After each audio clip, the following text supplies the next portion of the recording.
ಹೋರಾಟ, ನ್ಯಾಯಕ್ಕಾಗಿ ಹೋರಾಟ, ದರ್ಶನ್ಗೆ ಕೊಲೆಗಡಿಕ ದರ್ಶನ್ಗೆ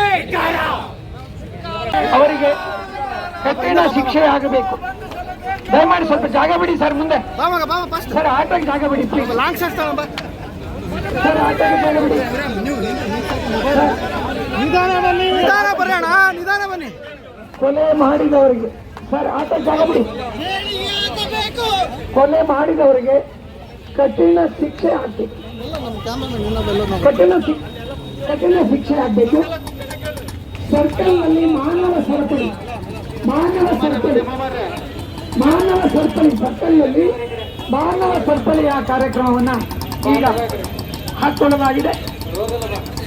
ತಪ್ಪಿತಸ್ಥರಿಗೆ ಕೊಲೆ ಮಾಡಲಾದ ಅಟ್ಟಾಸಕ್ಕೆ ಚಿತ್ರದುರ್ಗದ ನಮ್ಮ ನಿಮ್ಮೆಲ್ಲರ ಸ್ನೇಹಿತ, ನಮ್ಮ ನಿಮ್ಮೆಲ್ಲರ ಒಂದು ಸಮಾಜದ ಬಂದು ಕೊನೆಯಾಗಿದೆ. ದಯವಿಟ್ಟು ಎಲ್ಲರೂ ಸರ್ಕಲ್ನಲ್ಲಿ ಬನ್ನಿ. 2 ನಿಮಿಷ ಎಲ್ಲರೂ ಕೂಡ ಸರ್ಕಲ್ನಲ್ಲಿ ನಿಂತ್ಕೋಬೇಕು. ಮಾನ್ಯ ಜಿಲ್ಲಾಧಿಕಾರಿಗಳು ಅವರು ಇಲ್ಲಿಗೆ ಬರಲಿ. ಜಿಲ್ಲಾಧಿಕಾರಿಗಳು ಅವ್ರನ್ನ ಇಲ್ಲಿಗೆ ಕರ್ಸೋಣ. ಅವ್ರ ಪರವಾಗಿ ಬಂದು ಒಂದು ಮನವಿಯನ್ನ ಅವರು ತೆಗೆದುಕೊಂಡು ಹೋಗ್ತಾರೆ. ಅವರು ಬಂದು 1-2 ಮಾತಾಡ್ತಾರೆ ಅಂತ ಹೇಳಿ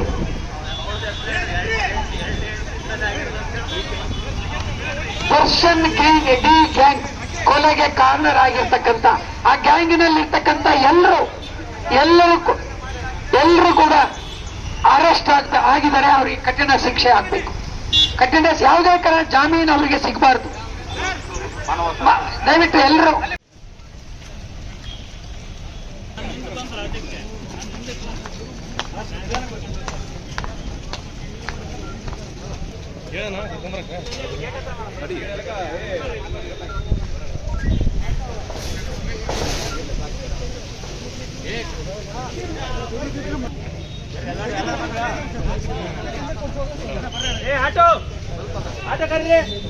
ಖಳನಾಯಕನಾಗಿ ಮಾಡಿ ಒಂದು ಆದರ್ಶ ವ್ಯಕ್ತಿಯಾಗಿ ಸಿನಿಮಾಗಳಲ್ಲಿ ಮಾತ್ರ ಕಾಣ್ತಾರೆ.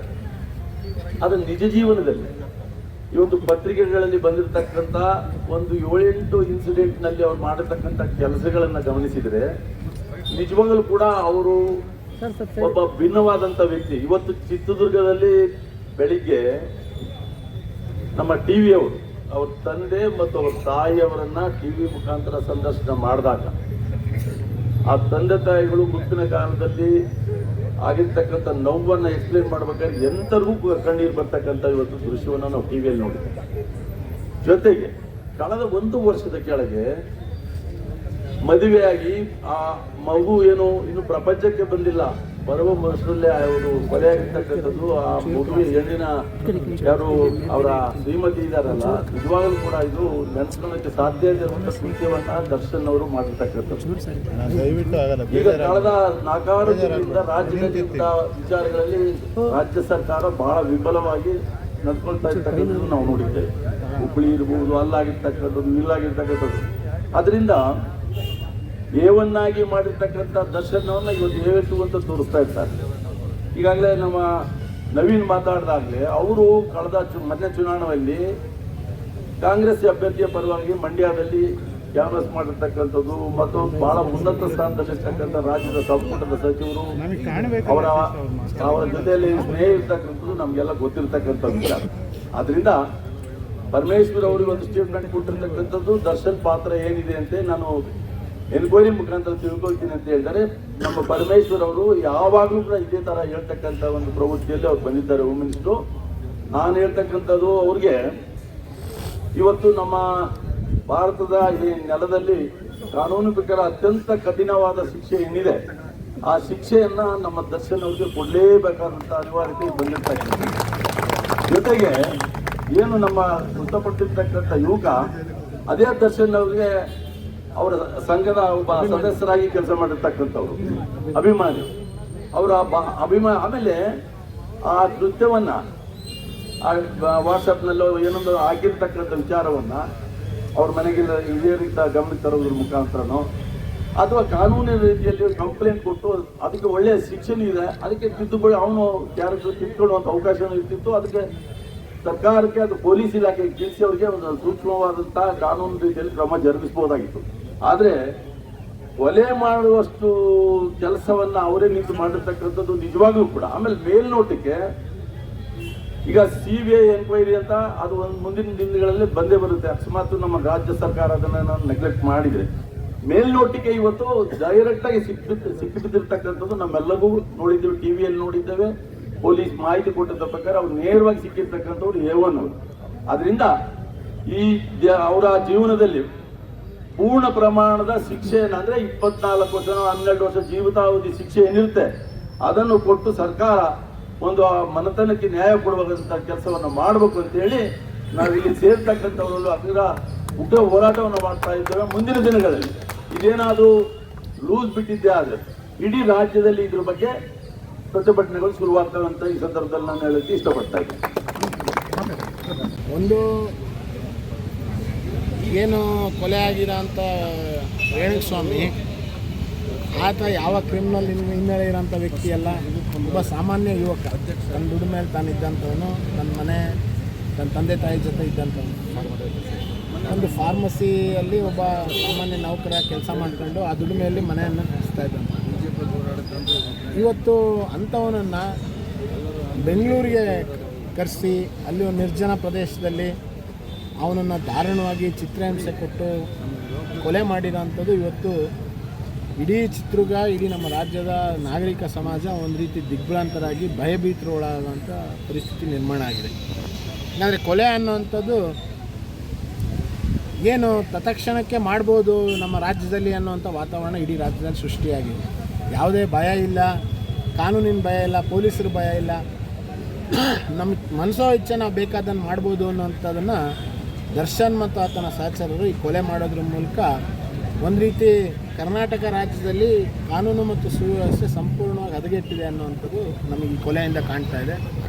ನಾವೆಲ್ಲರೂ ಕೂಡ ಸೇರಿ ಇದರಲ್ಲಿ ರಾಜಕೀಯ ಪಕ್ಷಗಳನ್ನು ಹೊರತಾಗಿ ಎಲ್ಲ ಸಮಾಜ ಸಂಘಟನೆಗಳು, ವಿವಿಧ ಸಂಘಟನೆಗಳೆಲ್ಲರೂ ಕೂಡ ಇವತ್ತು ಇದರಲ್ಲಿ ಸಾವಿರಾರು ಸಂಖ್ಯೆಯಲ್ಲಿ ಭಾಗವಹಿಸಿದೆ. ನಮ್ಮ ಆಗ್ರಹ ಸರ್ಕಾರಕ್ಕೆ ಇಷ್ಟೇ, ಈ ಕೇಸನ್ನು ಡೈಲ್ಯೂಟ್ ಮಾಡುವಂಥ ಕೆಲಸವನ್ನು ನೀವು ಮಾಡಬೇಡಿ. ನೇರವಾಗಿ ಇದರಲ್ಲಿ ದರ್ಶನ್ ಪಾತ್ರ ಇರೋವಂಥದ್ದು ಪೊಲೀಸರ ಪ್ರಾಥಮಿಕ ತನಿಖೆಯಲ್ಲಿ ಗೊತ್ತಾಗಿದೆ. ಯಾಕಂದರೆ ಫೋನ್ ಮಾಡಿ ಬೆಂಗಳೂರಿಗೆ ಕರ್ಸ್ಕೊಂಡಿರೋ ಅಂಥದ್ದು ಅವರಲ್ಲ. ಅಂದರೆ ಇದು ಮುಂಚಿತವಾಗಿ ಪ್ರೀ ಪ್ಲ್ಯಾಂಡ್ ಆಗಿ ಈತನಿಗೆ ಕೊಲೆ ಮಾಡಬೇಕು ಅನ್ನೋಂಥ ಕಾರಣಕ್ಕೋಸ್ಕರನೇ ಒಂದು ನಿರ್ಜನವಾದಂಥ ಜಾಗದಲ್ಲಿ ಈತನ ಕರ್ಕೊಂಡೋಗಿ ಅಲ್ಲಿರಿಸಿ ಅಲ್ಲಿ ಈತನ ಕೊಲೆ ಮಾಡುವಂಥ ಕೆಲಸ ಮಾಡಿದೆ. ಹಾಗಾಗಿ ಈ ಒಂದು ಕೊಲೆ ಪೂರ್ವಯೋಜಿತ, ಈ ಕೊಲೆಗೆ ಇರುವಂಥ ಏನು ಸಿದ್ಧತೆಗಳನ್ನು ದರ್ಶನ್ ಮತ್ತು ಆತನ ಸಹಚರ ಎಲ್ಲರೂ ಕೂಡ ಮಾಡಿದ್ದಾರೆ. ಹಾಗಾಗಿ ಈ ಕೊಲೆಯನ್ನು ಸರ್ಕಾರ ಗಂಭೀರವಾಗಿ ಪರಿಗಣಿಸಬೇಕು ಮತ್ತು ಏನು ನಮ್ಮ ಮೃತ ದುರ್ದೈವಿ ರೇಣುಕಸ್ವಾಮಿ ಸಾವಿಗೆ ಅವರಿಗೆ ಗಲ್ಲು ಶಿಕ್ಷೆ ಕೊಡೋದ್ರ ಮೂಲಕ ಅವ್ರಿಗೆ ನ್ಯಾಯ ಒದಗಿಸುವಂಥ ಕೆಲಸ ಮಾಡಬೇಕು. ಈಗ ಓದೋವನ್ನ ವಾಪಸ್ ಇವ್ರೇನು ಹಣ ಕೊಟ್ಟರೆ ಅದರಿಂದ ಅವನು ವಾಪಸ್ ಬರೋದಿಲ್ಲ. ಯಾವುದೇ ರೀತಿಯಾದಂಥ ಸ್ವಾಂತನ ಹೇಳಿದ್ರೆ ವಾಪಸ್ ಬರೋದಿಲ್ಲ. ಅವನು ಹೆಂಡತಿ ಗರ್ಭಿಣಿ ಬೇರೆ, ಈಗ 4 ತಿಂಗಳು 5 ತಿಂಗಳು ಗರ್ಭಿಣಿ ಬೇರೆ. ಹಾಗಾಗಿ ನಾವು ಆಗ್ರಹ ಮಾಡ್ತೀವಿ ಗೃಹ ಮಂತ್ರಿಗೆ, ಮುಖ್ಯಮಂತ್ರಿಗಳಿಗೆ, ನೀವು ಇದರಲ್ಲಿ ಯಾವುದೇ ಪ್ರಭಾವಕ್ಕೊಳಗಾಗ್ದಲೆ ಅವರನ್ನು ಅತಿ ಕಠಿಣವಾದಂಥ ಶಿಕ್ಷೆ ಒಳಪಡಿಸುವಂಥದ್ದು ಮಾಡಬೇಕು. ಈ ನೆಲದ ಕಾನೂನಿಗೆ ಗೌರವಿಸುವಂಥನ್ನು ಎಲ್ಲವನ್ನೂ ಮಾಡಬೇಕು. ಅವ್ನು ಸ್ಟಾರ್ ಆಗಿರ್ಬೋದು, ಅವ್ನು ಯಾರು ಬೇಕಾದ್ರೂ ಆಗಿರ್ಬೋದು, ಎಲ್ಲರೂ ಕೂಡ ಈ ಕಾನೂನು, ನೆಲದ ಕಾನೂನನ್ನ ಗೌರವಿಸುವಂಥ ಕೆಲಸವನ್ನು ಮಾಡಬೇಕು. ಆ ಆಗ್ರಹವನ್ನು ಮತ್ತು ಮನವಿ ಮೂಲಕ DC ಅವ್ರ ಮೂಲಕ ಮುಖ್ಯಮಂತ್ರಿ ಕಳಿಸುವಂಥ ಕೆಲಸವನ್ನು ಮಾಡಿದ್ದೇವೆ. ಅದರಲ್ಲಿ ಏನಾದರೂ ಡೈಲ್ಯೂಟ್ ಮಾಡ್ತಾ ಇರೋಂಥ ಮಾಹಿತಿ ನಮಗೆ ಬಂತು ಅಂತಂದರೆ ಖಂಡಿತವಾಗೂ ನಾವು ಇದನ್ನು ಹೋರಾಟವನ್ನು ರಾಜ್ಯ ಮಟ್ಟದಲ್ಲೂ ಮತ್ತು ಸದನದಲ್ಲೂ ಕೂಡ ಇದು ಹೋರಾಟವನ್ನು ನಾವು ಮಾಡ್ತೇವೆ. ಈ ರೇಣುಕಸ್ವಾಮಿ ಸಾವಿಗೆ ನ್ಯಾಯ ಕೊಡಿಸುವಂಥ ಕೆಲಸವನ್ನು ನಮ್ಮ ಚಿತ್ರದುರ್ಗದ ಜನತೆ ನಾವೆಲ್ಲರೂ ಕೂಡ ಸೇರಿ ಮಾಡ್ತೇವೆ ಅನ್ನೋಂಥದ್ದು ಇವತ್ತಿನ ಹೋರಾಟ. ಆಮೇಲೆ ಈ ಅಭಿಮಾನಿಗಳು ಇಲ್ಲಿಯವನು ಅವನು ಅಭಿಮಾನವನ್ನು ಎಷ್ಟು ಮಟ್ಟಿಗೆ ದುರುಪಯೋಗ ಮಾಡಿಕೊಳ್ಳುವಂಥದ್ದು. ಮತ್ತು ಇಲ್ಲಿಯವನೇ ದರ್ಶನ್ ಮನೆಗೆ ಹೋಗಿ ದರ್ಶನ್ ಬರ್ತ್ಡೇ ಆಚರಿಸ್ಕೊಂಡು ಅಷ್ಟೆಲ್ಲ ಅಭಿಮಾನ ಇಟ್ಕೊಂಡಿರೋಂಥದ್ದು. ಇವನು ಕೂಡ ಈ ರೇಣುಕಸ್ವಾಮಿ ಕೂಡ ಅಪ್ಪಟ ಅಭಿಮಾನಿ ಅಲ್ಲ. ಇದು ಒಂದು ಏನಾಗುತ್ತೆ, ಯುವಕರಲ್ಲಿ ಮನಸ್ಥಿತಿ ಅಭಿಮಾನ ಅಂಥದ್ದು ಹುಚ್ಚು ಅಭಿಮಾನಕ್ಕೆ ತಗ್ಬಿಟ್ಟಿದೆ. ಅದೇನಾಗ್ಬಿಟ್ಟಿದೆ, ಅವ್ರು ಏನೇ ಮಾಡಲಿ ನಾವು ಅವ್ರ ಅಭಿಮಾನಿಗಳು ಅನ್ನೋಂಥ ರೀತಿಯಲ್ಲಿ ಇದಾಗಿದೆ. ನಾನು ಆಗಲೇ ಹೇಳಿದೆ, ಒಬ್ಬ ಸ್ಟಾರ್ ಅಂದರೆ ಯಾವ ರೀತಿ ಇರಬೇಕು ಅನ್ನೋಂಥದ್ದಕ್ಕೆ ಒಂದು ಪುನೀತ್ ರಾಜ್ಕುಮಾರ್ ಅವರು ಬದುಕಿ ಹೋಗಿದ್ದಾರೆ. ಒಬ್ಬ ಸ್ಟಾರ್ ಅಂದರೆ ಹೆಂಗಿರಬೇಕು, ನಡೆನುಡಿ ಹೇಗಿರಬೇಕು ಅನ್ನೋಂಥದ್ದು ಅವ್ರು ನಮ್ಮ ಮಧ್ಯದಲ್ಲಿ ಇಲ್ಲ. ಆದರೂ ಇವತ್ತು ಇಡೀ ರಾಜ್ಯದಲ್ಲಿ ಪುನೀತ್ ರಾಜ್ಕುಮಾರ್ ಅಭಿಮಾನಿ ಸಂಘಗಳು ಇವತ್ತು ಕೂಡ ಇದೆ. ಆದರೆ ಈ ಥರದ ವ್ಯಕ್ತಿಗಳಿಗೆ ಇವ್ರಿಗೆ ಅಭಿಮಾನಿಗಳಾಗಿ ನಾನು ವಿನಂತಿ ಮಾಡ್ತೇನೆ, ಆಗ್ರಹ ಮಾಡ್ತೇನೆ, ಎಲ್ಲ ಅಭಿಮಾನಿ ಸಂಘಗಳನ್ನ ವಿಸರ್ಜನೆ ಮಾಡಿ ಇವೆಲ್ಲರೂ ಕೂಡ ಆತನ ವಿರುದ್ಧ ಹೋರಾಟಕ್ಕೆ ಇಳಿಬೇಕು. ಮತ್ತು ಯಾರು ನಮ್ಮ ಚಿತ್ರದಿಂದ ಕರ್ಕೊಂಡು ಹೋಗಿದ್ದಾನಲ್ಲ ಅವನು ಕೂಡ ಈ ಶಿಕ್ಷೆಯಲ್ಲಿ ಭಾಗಿಯಾಗುವಂಥ, ಅವನು ತಪ್ಪಲ್ಲಿ ಭಾಗಿಯಾಗಿದ್ದಾನೆ, ಅವನು ಕೂಡ ಇದಕ್ಕೆ ಸರಿಯಾದಂಥ ಅವನು ಕೂಡ ಶಿಕ್ಷೆ ಆಗಬೇಕು. ಚಿತ್ರದುರ್ಗ ಜಿಲ್ಲೆ ಮತ್ತು ಹೊರ ಜಿಲ್ಲೆ ಎಲ್ಲ ಜಿಲ್ಲೆಯಿಂದ ಎಲ್ಲ ಜಾತಿಯವರು, ಕೇವಲ ರೇಣಸ್ವಾಮಿ ಜಾತಿಯವರು ಅಷ್ಟೇ ಅಲ್ಲ, ಎಲ್ಲ ಜಾತಿಯವರು ಬಂದಿದ್ದಾರೆ. ಇದು ಮಾನವೀಯ ಮೌಲ್ಯಗಳನ್ನು ಹೊಂದಂತ ಒಂದು ಘಟನೆ ಆಗಿದೆ. ಇದು ಏನು ದರ್ಶನ್ ಇವತ್ತು ದೊಡ್ಡ ಸೆಲೆಬ್ರಿಟಿ, ಬಹಳಷ್ಟು ಜನ ಅಭಿಮಾನಿಗಳನ್ನು ಹೊಂದಿದ್ದಾರೆ. ಆದರೆ ಅಭಿಮಾನಿಗಳು ಇವತ್ತು ತಿಳ್ಕೊಳ್ಬೇಕು, ಆ ಅಭಿಮಾನ ಕೇವಲ ಪರದೆ ಮೇಲೆ ಅಷ್ಟೇ ನೋಡ್ತಿದ್ರು. ಇವತ್ತು ನಿಜ ಜೀವನದಲ್ಲಿ ಆತನ ವ್ಯಕ್ತಿತ್ವ, ಆತನ ವಿಕೃತ ಮನಸ್ಸು ಎಂಥದ್ದು ಅನ್ನೋದನ್ನು ಇವತ್ತು ಅವರ ಅಭಿಮಾನಿಗಳು ತಿಳ್ಕೊಳ್ಬೇಕು. ಇನ್ನೂ ತಿಳ್ಕೊಂಡಿಲ್ಲ, ಯಾಕೆ ನಾವು ಅವರೆಲ್ಲ ಅಂಧಾಭಿಮಾನಿಗಳು. ಯಾಕೆಂದ್ರೆ ನಿನ್ನೆ ಆ ಪೊಲೀಸ್ ಸ್ಟೇಷನ್ ಹತ್ರ, ಕೋರ್ಟ್ ಹತ್ರ ಅವರನ್ನು ಕೂಗೋದನ್ನು ಮಾಡೋದನ್ನು ನೋಡಿದಾಗ ಇನ್ನೂ ಅಂಧಾಭಿಮಾನಿಗಳಿಗೆ ಅರ್ಥವಾಗಿಲ್ಲ. ಆ ಕಾರಣ ಇಂಥ ಅಂಧಾಭಿಮಾನಿಗಳು ಇರೋದ್ರಿಂದಲೇ ಇವತ್ತು ದರ್ಶನ್ ಇಂಥ ಒಂದು ಕೆಟ್ಟ ಕಾರ್ಯಕ್ಕೆ ಕೈ ಹಾಕಿದ್ದಾರೆ ಅಂತ ಹೇಳಲಿಕ್ಕೆ ಇಷ್ಟಪಡ್ತಾ ಇದ್ದೇವೆ. ಆದ್ದರಿಂದ ಏನು ಇವತ್ತು ಸರ್ಕಾರ ಆ ಪಕ್ಷದ ಪ್ರಚಾರಕ ಆತ, ಕಾಂಗ್ರೆಸ್ ಪಕ್ಷದ ಪ್ರಚಾರಕ ಇದ್ದಾರೆ, ಸೆಲೆಬ್ರಿಟಿ ಇದ್ದಾರೆ, ದುಡ್ಡಿದೆ, ಅಭಿಮಾನಿಗಳು ಕೂಗಾಡಲಿಕ್ಕೆ ಅಭಿಮಾನಿಗಳಿದ್ದಾರೆ. ಇವೆಲ್ಲ ಇರುವಾಗ ಅಂಥ ವ್ಯಕ್ತಿಯನ್ನು ಉಳಿಸುವಂಥ ಸಾಧ್ಯತೆ, ಆ ಒಂದು ಅವಕಾಶಗಳು ಇವತ್ತಿನ ಒಂದು ಪತ್ರಿಕೆಯನ್ನು ನೋಡಿದಾಗ ಕಾಣ್ತಾ ಇದ್ದಾವೆ. ಈ ರೀತಿ ಆಗಬಾರ್ದು, ನ್ಯಾಯವನ್ನು ದೊರಕಿಸಬೇಕು. ಇದು ಕೇವಲ ರೇಣಸ್ವಾಮಿ ಕೊಲೆ ಒಂದೇ ಅಲ್ಲ, ಈ ರೀತಿಯಾದಂಥ ಕೊಲೆಗಳು ಮತ್ತೆ ರಾಜ್ಯದಲ್ಲಿ ಪುನರಾವರ್ತನೆ ಆಗಬಾರ್ದು ಅನ್ನೋ ಉದ್ದೇಶದಿಂದ ನಾವೆಲ್ಲ ಒತ್ತಾಯ ಮಾಡ್ತಾ ಇದ್ದೇವೆ. ಖಂಡಿತ ಏನು ತಪ್ಪುಗಳನ್ನು ಮಾಡಿದ್ದಾರೆ, ಈಗಾಗಲೇ 13 ಜನರನ್ನು ಇಲ್ಲಿವರೆಗೂ ಪೊಲೀಸರು ಬಹಳಷ್ಟು ಒಳ್ಳೆಯ ಕೆಲಸವನ್ನು ಮಾಡಿದ್ದಾರೆ. ಯಾವುದೇ ಕಾರಣಕ್ಕೂ ಒಬ್ಬ ಸೆಲೆಬ್ರಿಟಿಯನ್ನು ತಪ್ಪಿಸಿಕೊಳ್ಳಕ್ಕೆ ಅವಕಾಶವನ್ನು ಕೊಡ್ಬೋದಾಗಿತ್ತು, ಆದರೆ ಕೊಡದಲ್ಲೇ ಬುದ್ಧಿವಂತಿಕೆಯಿಂದ ಅರೆಸ್ಟ್ ಮಾಡಿದ್ದಾರೆ. ಆ ಒಂದು ಏನು ತನಿಖೆ ಅಥವಾ ಈ ಒಂದು ಏನು ಪೊಲೀಸರ ಕ್ರಮ ಇದೆ, ಇದು ಇದೇ ರೀತಿ ಮುಂದುವರಿಬೇಕು. ಯಾವುದೇ ಒಬ್ಬ ರಾಜಕಾರಣಿಗಳ ಒಂದು ಕೈವಾಡದಿಂದ ಅಥವಾ ಅವರ ಪ್ರಭಾವದಿಂದ ಇದು ಕೇಸು ಮತ್ತೆ ವೀಕ್ ಆಗುವಂಥ ಒಂದು ಅವಕಾಶಗಳನ್ನು ಕಲ್ಪಿಸಬಾರ್ದು. ಪೊಲೀಸರು ಈ ಸಂದರ್ಭದಲ್ಲಿ ತಮ್ಮ ಪ್ರಾಮಾಣಿಕತೆಯನ್ನು ಮೆರಿಬೇಕು. ಕರ್ನಾಟಕ ಪೊಲೀಸ್ ಇರುವಂಥ ಹೆಸರನ್ನು ಉಳಿಸಬೇಕು ಅಂತೇಳಿ ಈ ಸಂದರ್ಭದಲ್ಲಿ ನಾವು ಒತ್ತಾಯವನ್ನು ಮಾಡ್ತಾ ಇದ್ದೇವೆ. ನಮ್ಮ ಜಿಲ್ಲೆಯ ನಮ್ಮೆಲ್ಲರ ನಮಗೆ ಚಿರಪರಿಚಿತ ಆಗಿದ್ದಂತ ಒಬ್ಬ ಯುವಕ ರೇಣುಕಸ್ವಾಮಿಯನ್ನ ಕ್ಷುಲ್ಲಕ ಕಾರಣಕ್ಕೋಸ್ಕರ ಬೆಂಗಳೂರಿಗೆ ಕರ್ಕೊಂಡು ಹೋಗಿ ಅಜ್ಞಾತ ಪ್ರದೇಶದಲ್ಲಿ 1 ದಿನಗಳ ಕಾಲ ಪೂರ್ತಿ ಚಿತ್ರಹಿಂಸೆಯನ್ನು ಕೊಟ್ಟು ಅವನ ಪ್ರಾಣವನ್ನ ತೆಗೆದು ಕೊಲೆ ಮಾಡಿರುವಂತದ್ದು ನಿನ್ನೆ ಮಾಧ್ಯಮಗಳಲ್ಲಿ ನೋಡಿ ಸಾಮಾನ್ಯ ಜನರಿಗೆ ಆಗಿದೆ ಅಂತಂದ್ರೆ, ಅವರನ್ನ ಹುಟ್ಟಿಸಿ ಬೆಳೆಸಿದ ತಂದೆ ತಾಯಿ, ಕೈ ಹಿಡಿದು ಗರ್ಭಿಣಿಯಾದಂತ ಧರ್ಮಪತ್ನಿ, ಅವರಿಗೆ ಎಷ್ಟು ನೋವಾಗಿರ್ಬೇಕು ಅನ್ನೋದನ್ನು ನಾವೆಲ್ಲರೂ ಕೂಡ ಆಲೋಚನೆ ಮಾಡಬೇಕು. ಈ ಹೋರಾಟ ಈ ರೀತಿ ಸ್ಟಾರ್ ಪಟ್ಟಕ್ಕೇರಿರುವಂತವ್ರು ಕಾನೂನನ್ನ ಯಾವ ರೀತಿ ಬೇಕಾದ್ರೂ ಕೈಗೆ ತಗೋಬಹುದು, ಏನು ಬೇಕಾದ್ರೂ ನಾವು ಮಾಡಬಹುದು, ಏನ್ ಮಾಡಿದ್ರು ಕೂಡ ನಾವು ಅದರಿಂದ ಹೊರಗಡೆ ಬರ್ತೇವೆ ಅನ್ನುವಂತ ಅವರ ಏನು ದುರಹಂಕಾರ ಇದೆ, ಆ ದುರಹಂಕಾರವನ್ನ ನೆಟ್ಟಗೆ ಮಾಡೋದಕ್ಕೋಸ್ಕರ ನಾವು ಇವತ್ತು ಹೋರಾಟವನ್ನ ಮಾಡ್ತಾ ಇದ್ದೇವೆ. ಮತ್ತು ಈ ಹೋರಾಟವನ್ನ ಪೊಲೀಸ್ ಇಲಾಖೆ ಗೃಹ ಮಂತ್ರಿಗೆ ವಿನಂತಿಯನ್ನ ಮಾಡ್ತೇವೆ, ಆಗ್ರಹ ಮಾಡ್ತೇವೆ. ನೀವೇನಾದ್ರೂ ಅವರಿಗೆ ಉಳಿಸುವಂತ ಕೆಲಸವನ್ನ ಮಾಡಿದ್ರೆ ನಮ್ಮ ಹೋರಾಟ ಇನ್ನು ರಾಜ್ಯ ಮಟ್ಟ ಪೂರ್ತಿ ಆಗುತ್ತೆ. ನಾನು ಗೃಹ ಮಂತ್ರಿಗಳಿಗೆ ನಮ್ಮ ಎಲ್ಲ ಚಿತ್ರದುರ್ಗದ ಮಹಾಜನತೆ ಬಗ್ಗೆ ಆಗ್ರಹವನ್ನು ಮಾಡ್ತಾ ಇದ್ದೇನೆ. ತಾವು ಈ ಒಂದು ಸಾವಿಗೆ ನ್ಯಾಯ ಕೊಡಿಸುವಂತ ಕೆಲಸವನ್ನು ನೀವು ಮಾಡಬೇಕು. ಮತ್ತು ಯಾರ ಅಭಿಮಾನಿ ಸಂಘದಲ್ಲಿದ್ದಾರೆ ಅವ್ರಿಗೂ ಕೂಡ ಆಗ್ರಹ ಮಾಡ್ತೇನೆ, ಇವತ್ತೇ ನೀವು ಅಭಿಮಾನಿ ಸಂಘವನ್ನ ವಿಸರ್ಜನೆಯನ್ನು ಮಾಡಿ ಈ ರೇಣುಕಾ ಸ್ವಾಮಿ ನ್ಯಾಯವನ್ನು ಮಾಡಿಸುವಂತ ಕೆಲಸವನ್ನು ಎಲ್ಲರೂ ಕೂಡ ಸೇರಿ ಮಾಡಬೇಕು ಅಂತ ಹೇಳಿ ನಾನು ಈ ಮೂಲಕ ವಿನಂತಿ ಮಾಡ್ತೇನೆ.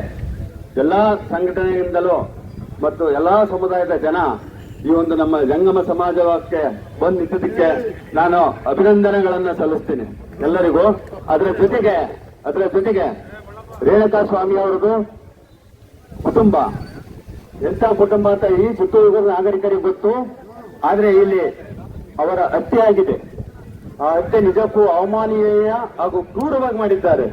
ನನಗೆ ಒಂದು ನೆನಪಾಗುತ್ತೆ, ಬ್ರಹ್ಮಾಸ್ತ್ರ ಅಂತಂದೇಳಿ ಎಲ್ಲರೂ ಕೇಳಿದಿರಿ. ಅದು ಖಂಡಿತವಾಗ್ಲೂ ಈ ಸಮಯದಲ್ಲಿ ನನಗೆ ನೆನಪಾಗುತ್ತೆ.